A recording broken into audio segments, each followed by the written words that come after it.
les continuelles et subtiles tentatives de Satan d'exacerber en nous nos intérêts personnels propres, nos forces charnelles, nos désirs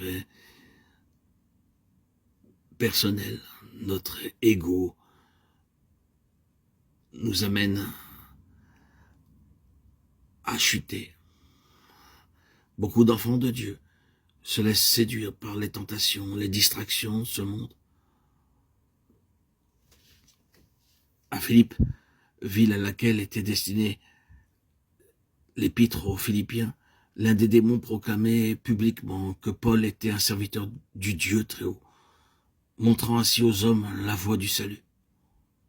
Paul pouvait-il en espérer davantage? Voici qu'il disposait d'une publicité gratuite.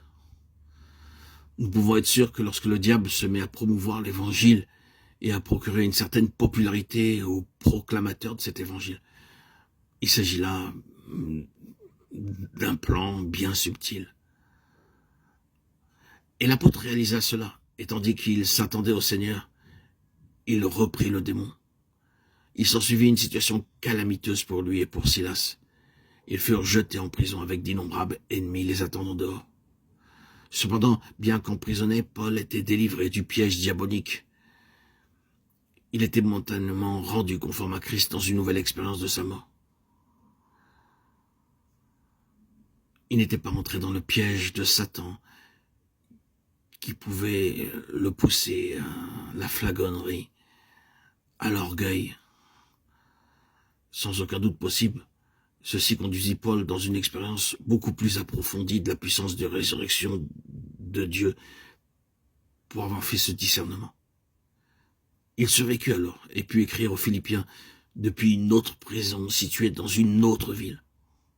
Paul avait bien compris et discerné, saisi le piège de Satan, le piège subtil. Paul était en mesure d'assurer aux Philippiens une fois encore que ces événements survenus dans sa vie ne servaient qu'à servir l'avancement de l'Évangile.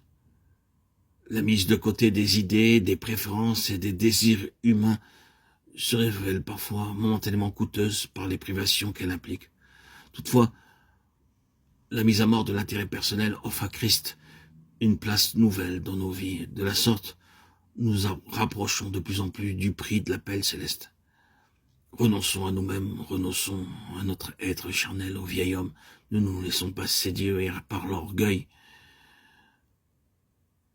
Il semble clair que l'approche du terme de sa vie, l'apôtre tendait vers le prix de la conformité à Christ, avec toujours davantage d'enthousiasme. Je pense qu'il y a un réel progrès dès lors que nous arrivons à vivre sans avoir besoin d'aucun succès, ni d'aucun miracle, tout en demeurant parfaitement satisfait avec le Seigneur Jésus. Lui-même, ce qui est dans mon cœur, c'est que vous et moi, nous parvenions à cette position. Le Seigneur Jésus représente tout pour nous. Nous ne recherchons pas la conformité au Fils de Dieu pour elle-même, ni pour notre propre satisfaction. Nous la rechercherons afin de trouver la joie tout en nous rapprochant de lui. La marque de la croissance spirituelle et de la maturité est l'unique désir de voir Christ magnifié en nous et de tendre résolument vers ce but. Frères et sœurs, chers amis, auditeurs et auditrices, Christ est la voie et Christ est le prix.